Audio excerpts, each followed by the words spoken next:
우리가 인생을 살아갈 때에 내 마음대로 되는 것보다 내 마음대로 안 되는 게 너무나 많습니다. 저는 그런데 여러분들은 어떤지 모르겠습니다. 저는 평생을 목회하는 목회자인데 목회를 좀 잘했으면 좋겠다 그런데 잘 안 돼요. 그리고 한 여인의 남편이고 또 두 아이의 아빠인데 좋은 아빠 돼야겠다, 좋은 남편 되겠다, 잘 안 돼요. 그래서 인생을 살아갈 때에 잘 안 되는 것이 인지상정인 것 같고, 그리고 그래도 포기하지 않고 내 인생이 해피엔딩으로 맞춰지길 원하고 후회하지 않는 인생으로 살기 원해서 발버둥 치는 게 잘 사는 거라고 생각합니다. 그런데 우리 신앙인에게는 인생을 살아갈 때에 플러스 알파가 있죠. 하나님이 도와주신다라는 겁니다. 저기 제가 책을 한 권을 소개하는데 내 마음대로 안 되는 내 인생. 우리 얘기하는 것 같지 않습니까? 내 마음대로 안 되는 내 인생.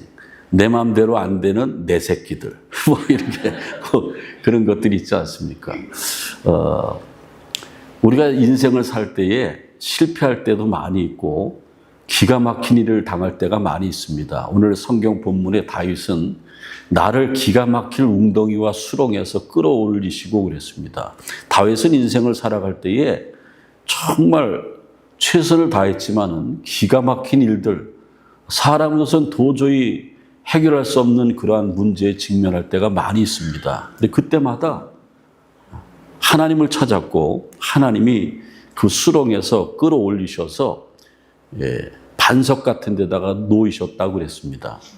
저기 여러분들 손흥민 선수 지난주에 세계 최고의 토픽감이었는데 여러분들 저 트로피 올린 거 봤습니까? 손흥민 선수가 유럽 프로축구에 데뷔한 지 15년이 됐고 그 다음에 영국 프리미어 리그 가운데 토트넘 후스파 팀에서 10년을 있었습니다. 그런데 한 번도 우승을 못했어요. 근데 요즘에 손흥민 선수가 개인적인 많은 문제로 고민도 많이 하고 있는 이때에 결승전이 벌어졌는데 정말 손흥민 선수로서는 기가 막힐 웅덩이와 수렁에 빠졌어요. 왜냐하면 대한민국 국민들이 찬사를 보내는데 조금 이렇게 흔들리고 있는 그때에, 그리고 손흥민 선수가 최근래에 최하의 그 성적을 올려서 프리미어 리그 가운데 토트넘 팀이 17위를 하고 있습니다. 그런데 피파 컵이 있는 것처럼 유로파 컵이 있는데 유로파 컵도 굉장히 유명한 건데 그거를 우승해 본 게 17년 전이래요. 그 토트넘에서. 그런데 프리미어 리그에서 17위 한 팀이 우여곡절 끝에 유로파의 결승에 올라갔습니다. 결승에 올라가서 맨체스터 유나이티드와 결승을 하는데 1대0으로 이겼어요. 그래가지고 막 컵을 들고 막 이러는데 참 사람은 죽으라는 법은 없어요. 퇴출 위기에 있고 국민적인 그 열망이 있고 영웅 같은데 조금 인생의 크기 같고, 그리고 정말 기가 막힐 웅덩이와 수렁에 빠져 있는 손흥민이 우승을 해가지고 그냥 막 금유한약하는 거예요. 근데 저기 보면은 1대0으로 이기다가 후반전에 맨체스터가 골을 향해서 골을 넣는데 저기 수비수 더반이라는 사람이 들어가가지고 그 발로 딱 걷어내죠. 그거 안 걷어냈으면 우승 못하는 거예요. 그래서 저게 이제 수렁에서 건져내는 거죠. 따라해서 죽으란 법은 없다. 여러분들 저거 보면서 참 위안도 많이 받고 응원도 많이 했는데 사람은 침체의 늪에 빠질 수 있고 실패할 수 있고 안 될 수도 있습니다. 인생이 내 마음대로 안 되는 거예요. 그래서 다윗도 기가 막힌 웅덩이와 수렁에 빠져 있다고 그랬습니다. 웅덩이라는 게 뭡니까? 움푹 파인 곳에 물이 고여 있는 곳이 웅덩이고요. 수렁은 흙과 물이 뒤범벅이 돼가지고 늪지대 같은 거예요. 거기에 빠지면은 못 나오지 않습니까? 그렇게 빠져 있을 때에 그 앞에 뭐라고 그랬냐면은 기가 막힐, 기가 차다는 거예요. 기가 차고 이거 말할 수 없고 어이가 없다라는 거예요. 우리가 열심히 살았는데 인생을 살아갈 때 어이없는 일에 큰 사고가 터질 때가 많이 있지 않습니까? 불가항력적인 일이 많이 있어요. 뭐 어떻게 할 수가 없어요. 누구한테 설명할 수가 없어. 그때 여러분들 좌절하고 포기하면은 사람들이 할 수 있는 게 뭡니까? 자살이에요. 그래서 자살하는 거예요. 그런데 누구든지 다윗도 그랬고 손흥민도 그랬고 저와 여러분도 다 그랬고 잘 나가다가 예기치 않게 기가 찬 일들을 어항이 번번한 일들을 만날 때가 많이 있습니다. 그래서 여러분들 그럴 때 어떻게 되는가? 다윗은 인생을 살면서 그 구약 성경에 보면은 다윗이 이런 웅덩이와 수렁에 빠져 있던 일들이 얼마나 많은지 몰라요. 근데 다윗은 거기서 건져냄을 받았어요. 여러분 늪이라고 하는 거 그 영화에 보면은 늪에 빠지면 사람이 조금 움직이면 점점 들어가요, 더 나와요. 그렇죠. 죽는 거예요, 늪에 빠지면. 그게 웅덩이와 수렁인데 거기서 오늘 성경에 보니까는 나를 기가 막힐 웅덩이와 수렁에서 끌어올리시고 내 발을 반석 위에 두사. 보세요. 웅덩이와 수렁에서는 그냥 가만 내버려두면 죽는 건데 하나님을 찾았더니 하나님이 다윗을 끌어올려가지고 흙바닥도 감사한데 더 이상 이제 그런 어려움 당하지 말라고 반석 위에 바위 같은 데다가 탁 올려놨다는 거예요. 문제 해결, 상황 끝. 그래서 다윗은요 그런 것을 영적으로 많이 체험했다라는 겁니다. 그렇다고 하면은 우리도 슬럼프가 있고 우리도 누구에게 말 못할 사정이 있고 또 어떤 분들은 사업에 실패했고 가정에 실패했고 자식 농사가 잘 안 됐고 사람과의 관계가 확 깨져 있고 이게 사는 게 아니에요. 웅덩이와 수렁에 빠진 적도 있고 지금 또 그런 상황에 있는 분도 있을 줄 압니다. 그럼 이럴 때에 믿는 우리는 어떻게 되는가? 신앙의 거장 다윗의 행동을 보면은 우리가 교훈을 삼을 수가 있습니다. 다윗은 어떻게 했냐면은 기도했어요. 오늘 성경 말씀 1절에 보면은 내가 여호와를 기다리고 기다렸더니 귀를 기울이사 나의 부름을 들으셨도다 그랬습니다. 오늘 성경에 보니까는 기다리고 기다렸더니 끝까지 포기하지 않고 인생의 웅덩이와 늪에 빠졌을 때에 하나님 앞에 부르짖어 기도했다라는 거예요. 부르짖어 기도한다라는 것은요, 이거는 간절하게 기도하는 거예요. 어떤 사람이 간절한 게 뭐냐고 저한테 물어보더라고요. 간절한 게 뭐 최선을 다하는 것 아닙니까? 그러니까 간에다가 소금 치는 거래. 내 간에다가. 간이 저릴 정도로 기도하는 거래요. 그렇게 기도했으니까 하나님이 받아주신 거예요. 여러분들 신앙의 거장들은요, 모든 어려운 문제를 인생의 슬럼프와 저렇게 웅덩이와 수렁에 빠졌을 때에 그들이 한 답은요, 따라해 보세요. 기도가 답이다. 기도가 답이에요. 우리는 기도할 수 있는 특권이 있지 않습니까? 나는 하나님의 자녀입니다. 그걸 고백하지 못하면서 우리는 신앙생활할 수 있습니까? 하나님의 자녀는 하나님을 아버지라고 불러서 뭐든지 요구할 수 있는, 기도할 수 있는 특권이 있다는 거예요. 지난주인가 지지난주인가 제가 말씀드렸죠. 어렸을 때 정말 어린아이도 인생의 웅덩이와 수렁에 빠질 수 있어요. 그럼 뭐 한마디가 해결이 되는 거예요. 엄마지, 엄마. 엄마! 그럼 해결되는 거예요. 그게 뭐예요? 엄마한테 간구하는 거죠. 우리가 신앙생활할 때 하나님 앞에 기도하지 못한다고 하면은 이거는 큰 문제가 있다라는 거죠. 여러분들 기도를 통해서 저기 지금 큰 황소 한 마리가 늪에 빠졌습니다.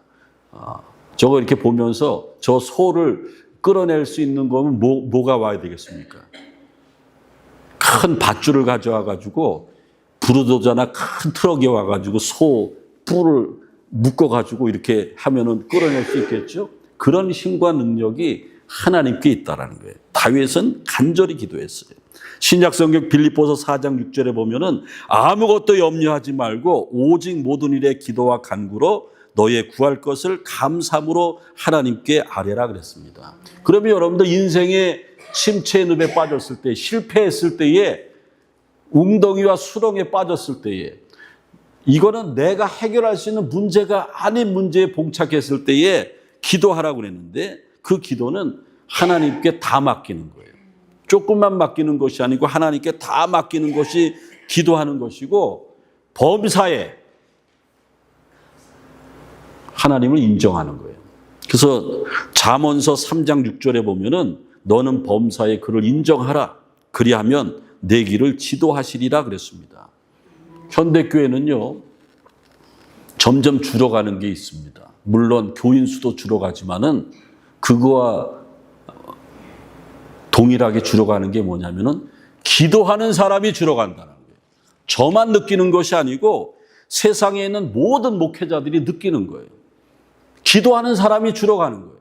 옛날에는요, 교회 다니는 부모들은요, 열심히 기도했어요. 철야 기도 갔습니다. 내 아들 대학 붙게 하기 위해서 새벽 기도했어요. 남편이 장사하는 거, 비즈니스 하는 거 잘 되게 해달라고 막 작정하게 기도했어요. 금식하면서 기도했어요. 이건 뭐예요? 하나님을 절대적으로 의지한다라는 거예요. 하나님 앞에 생명을 걸고 기도하는 거예요. 다윗은 시편 37편 5절에 보면은 내 길을 여호와께 맡기라. 그를 의지하면 그가 이루시고 그랬습니다. 다윗은 골리앗이라는 엄청난 장수 앞에 섰는데 소년 다윗이 할 수 있는 게 아무것도 없었습니다. 다윗은 기도했을 겁니다. 그러면서 하나님이 기도할 때에 힘 주셔서 내가 만군의 여호와 이름으로 너에게 나가노라. 너는 창과 칼로 나오냐? 나는 하나님의 이름으로 가노라. 요만한 물맷돌 가지고 샹! 골리앗을 때로 눕히지 않습니까? 기도의 능력입니다. 기도의 능력이. 우리가 신앙생활하면서 하나님께 다 맡겨야 돼요. 여러분, 여러분의 인생을 어디다 맡겼습니까? 어떤 사람은 인슈런스 많이 들어놨대요. 아들, 딸 잘 키워나가지고 자식들한테 맡기는 거예요. 예? 어떤 사람은 친구들 잘 관리해서 자기가 무슨 일이 있으면 친구들이 손살같이 달려온대요. 아무리 달려와도 하나님처럼 여러분에게 관심 가질 수 있는 분이 없습니다.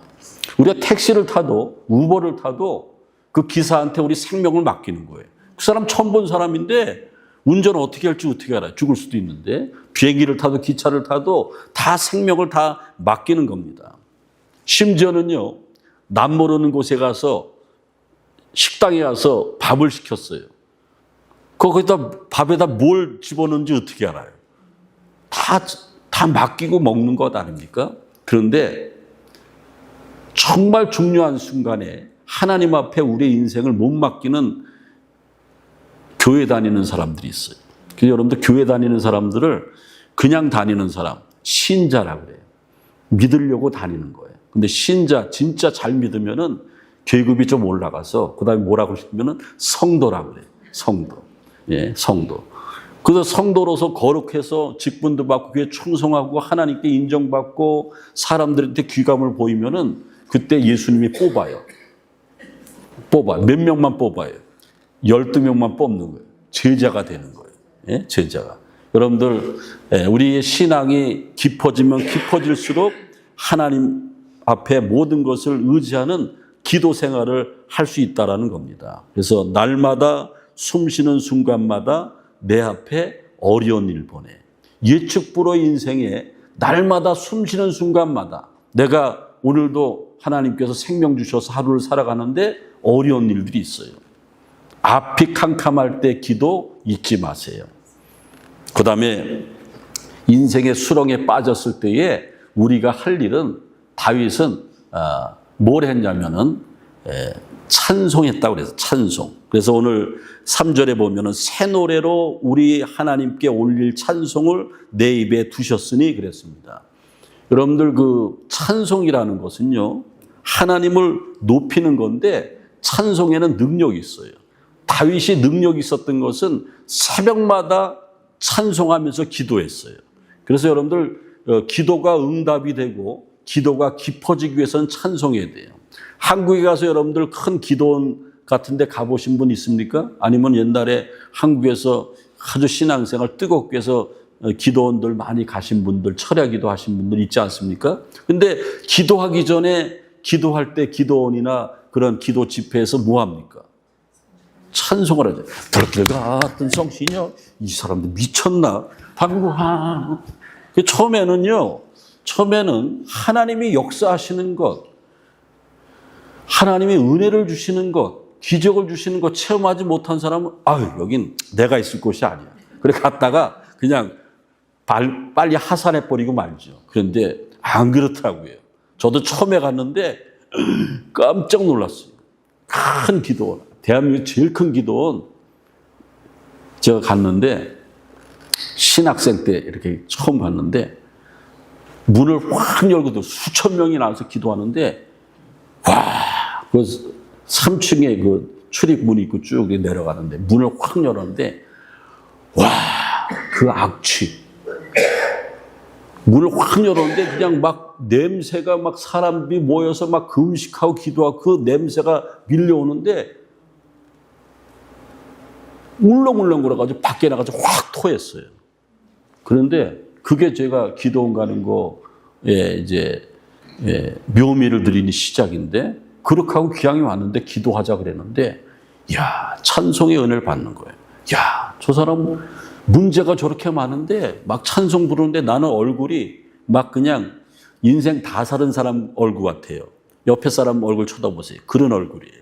그런 얼굴인데 기도원에서 일주일 몇 날 며칠 찬송하는 사람 얼굴이 환한 게 몸은 마음에 안 들고 또 무슨 문제가 있다 할지라도 얼굴에 하나님이 주신 기쁨이 있어요.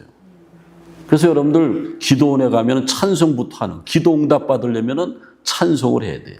찬송에는 저기 제가 써놨지만은 능력이 있습니다. 어떤 능력이 있다고 그랬어요? 찬송하면 성령이 임해요. 여러분들 하나님의 영이 없는 사람은 그리스도의 사람이 아니라고 그랬는데 하나님의 영을 사모해야 돼요. 성령 충만해야 됩니다. 성령 충만한 사람은 예배하는 게 달라요. 교회에서 봉사하고 충성하는 게 달라요. 근데 여러분들 어떤 분들은 목사님 나는 구원받은 건 확실한데 아무래도 저는 성령 받긴 글른 것 같아요. 아무리 노력해도 안 돼요. 그 정도만 하니까 안 되죠. 그거에서 한 발자국만 더 나가면은 성령 받 찬송을 뜨겁게 하고 신앙 고백을 해야 돼요. 그 다음에 찬송할 때에 사탄이 물러가는 거예요. 찬송할 때 병 고침 받습니다. 기도원 가보세요. 찬송 부르다가 병 고침 받은 사람이 많이 있어요. 기적과 같은 일들이 많이 나타나요. 그리고 마음이 찝찝하고 두렵고 그리고 되는 일이 없고 그런 사람들에게 찬송할 때에 평안이 임하는 거예요. 우리 기독교 신앙에요. 새노래가 분명히 있어야 됩니다. 오늘 3절에 보니까 다윗은 그 웅덩이와 수렁에서 건짐받은 것은 새노래를 불렀어요. 3절에 보니까 새노래로 곧 우리 하나님께 올릴 찬송. 새노래가 뭡니까? 내 신앙 고백이 담긴 노래예요. 여러분들 하나님의 말씀이 신구약 전체 구절수로 하면은 31,173구절인데 그걸 어떻게 우리가 다 압니까? 근데 그 말씀 가운데 나를 변화시킨 하나의 말씀이 있어요. 그게 뭐예요? 레마의 말씀이에요. 어떤 사람은 내게 능력 주시는 자 안에서 모든 걸 살 수 있느니라 할렐루야.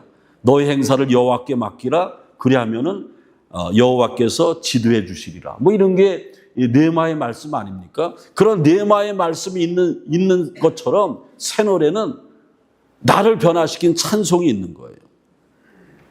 주 너를 지키리. 그 다음에 뭐예요? 그렇죠. 아무 때나 어디서나. 이거는 새 노래예요. 새 노래. 그런 찬송을 할 때에 우리 인생의 웅덩이와 수렁에서 건짐받을 수가 있는 거예요. 레마의 말씀이 있는 것처럼 우리가 신앙생활하면서 하나님을 높이는 찬송할 때에 나의 새 노래가 있어야 됩니다. 저는 제 새 노래 중에 하나가 어두움에 밝은 빛을 비춰주시며 나의 신음에도 응답하시는. 여러분들 우리가 너무 힘들으면은 찬송도 안 나오고 기도도 안 나와요. 그런데 이 새 노래 보세요. 어두움에 밝은 빛을 비춰주시고 나의 작은 신음에도 응답하시는, 여러분들이 하나님을 간절히 사모하면서 밤에 잠이 안 와요. 내일이면은 이 엄청난 일을 감당해야 돼요. 눈물이 쫙 흘리죠. 그때 우리가 고백하는 것은 아무것도 안 하고 기도도 못 하는 거예요. 그냥 끙끙 앓는 거예요. 근데 그때 새 노래가 들려오는 거죠. 너의 작은 신음에도 내가 응답하겠다. 그게 찬송입니다. 여러분, 찬송의 능력을 받으시길 바라고, 여러분의 인생이 실패했을 때에, 끔찍한 일을 만났을 때에, 찬송하며 나갈 때에 하나님께서 여러분을 신음에서, 수렁에서 건져주실 줄로 믿습니다. 그 다음에 우리가 웅덩이와 수렁에 빠졌을 때에 내가 할 일은 말씀대로 사는 겁니다. 우리 기독교 신앙의 가장 중요한 게 말씀 아닙니까? 다윗이요, 자기 장인이 됐던 사울왕이 죽이려고, 사울은 천천히요, 다윗은 만만이라 그러니까는 다윗을 막 죽이려고 그러지 않습니까? 10년을 쫓아다녔는데 다윗이 어느 굴에 숨어 있는데 사울왕이 추격하다가 볼 일이 좀 급했어요. 요즘은 뭐 공공마다 공중 화장실이 많은데, 그래서 그 해필이면 다윗이 숨어 있는, 성경이 있는 얘기예요. 숨어 있는 거기서 볼 일을 보려고 들어간 거예요. 근데 저쪽 바깥 세상에 있다가 동굴에 들어오면 안에 있는 사람이 보여요, 안 보여요? 안 보여요. 다윗은 다 보고 있는 거예요. 죽일 찬스예요. 충분히 죽일 수 있어. 무장 해제하고 볼일 보고 있는데 죽일 찬스예요. 근데 다윗은요, 하나님의 말씀대로 살았어요. 사무엘상 24장에 있는 말씀을 지금 드리는 건데, 하나님께서 세우신 하나님의 종을 내가 어떻게 죽일 수 있는가? 예? 신하가 상전을 죽이는 것은 율법에도 어긋난 거예요. 그래서 다윗은 하나님의 말씀을 믿었기 때문에 말씀 밖으로 넘어가지 않았어요. 그래서 하나님은 말씀대로 실천하고 말씀을 붙잡고 살아가는 다윗을 건져주셨다라는 겁니다. 여러분들 지금 현재 말씀대로 살아가고 있습니까? 말씀대로 사셔야 돼요. 중요한 것은요, 하나님의 말씀은 살아있어요. 히브리서 4장 12절에 보면은 하나님의 말씀은 살아있어요. 살아있어서 역사하는 힘이 있다라는 거예요. 역사하는 힘. 그러니까 역사하는 힘은 사람이 갖는 힘과는 비교가 안 되는 거예요. 기적적인 일들이 많이 나타나는데 말씀에 그런 능력이 있다라는 거예요. 말씀은요, 우리가 신앙생활 잘하는 거 방해합니다. 천국 가는 거 방해합니다. 내 남편 전도하려는 거 방해합니다. 내가 새벽마다 나와서 자식 위해서 기도하는 거 방해하는 게 사탄인데, 우리가 말씀을 붙잡고 나갈 때에 사탄을 물리칠 수 있는 능력을 주신다라는 겁니다. 이제 오늘 말씀을 마칩니다. 다윗은요, 복 있는 사람이 시편 1편 2절에 복 있는 사람은 여호와의 말씀을 주야로 묵상하는 자로다 그랬습니다. 지난주에도 누가 성경책을 교회에다 잊어버리고 왔는데, 잊어버린 사람은 제 사무실로 오면 드리겠습니다. 잊어버렸는데도 몰라요. 영 몰라, 깜깜 몰라, 뭐 어디 있는지도 찾지도 않으려고 그래. 예? 근데 여러분들 요즘에 성경책 안 가지고 다니는 교인들도 많아요. 큰일 납니다, 여러분들. 큰일 나요. 최고 좋은 거 사가지고 다니세요. 그리고 하나님의 말씀을 가까이 하세요. 복 있는 사람이 되는 겁니다. 사도 바울은 그의 고백이 구원의 투구와 성령의 검, 곧 하나님의 말씀을 가지라. 여러분의 성경을 쫙 열어보면은 여러분들을 변화시키는 레마의 말씀이 노란 형광펜으로 쫙쫙 쳐 있어야 돼요. 그게 자랑이 돼야 돼요. 여러분의 자식들이 여러분 신앙생활 체크 안 하는 것 같죠? 가끔가다 여러분의 성경책도 열어보는 거예요. 말씀의 사람이 돼야죠. 이제 오늘 말씀을 마치겠습니다. 모든 사람이 다 어렵고 힘든 문제가 있습니다. 기가 막힐 웅덩이와 수렁에 빠질 수가 있습니다. 어떤 분들은 지금 고통 중에 있는 분들도 있고 온 힘을 다하는데 안 되는 분이 있습니다. 악으로 깡으로 내 인생은 안 되는 거예요. 어떡합니까? 다윗과 같은 신앙이 있어야 됩니다. 부르짖어 기도해야 되고, 그리고 하나님의 말씀대로 살아야 됩니다. 그럴 때 하나님께서 놀라운 힘과 은혜를 주신다라는 겁니다. 기도하겠습니다. 하나님 감사합니다. 우리가 인생을 살아갈 때에 엄청난 일을 당합니다. 다윗처럼 엄청난 일을 당한 사람이 어디 있겠습니까? 그런데 그때마다 하나님은 다윗을 수렁에서 건져주셨습니다. 다윗처럼 믿음의 길을 걸어가게 도와주시고 또 기도하게 하시고 하나님만을 의지할 수 있는 믿음을 주셔서 우리가 남은 여생 살아갈 때에 실패하지 않게 도와주시고 사탄에 지지 않게 도와주옵소서. 예수님의 이름으로 기도하옵나이다. 아멘.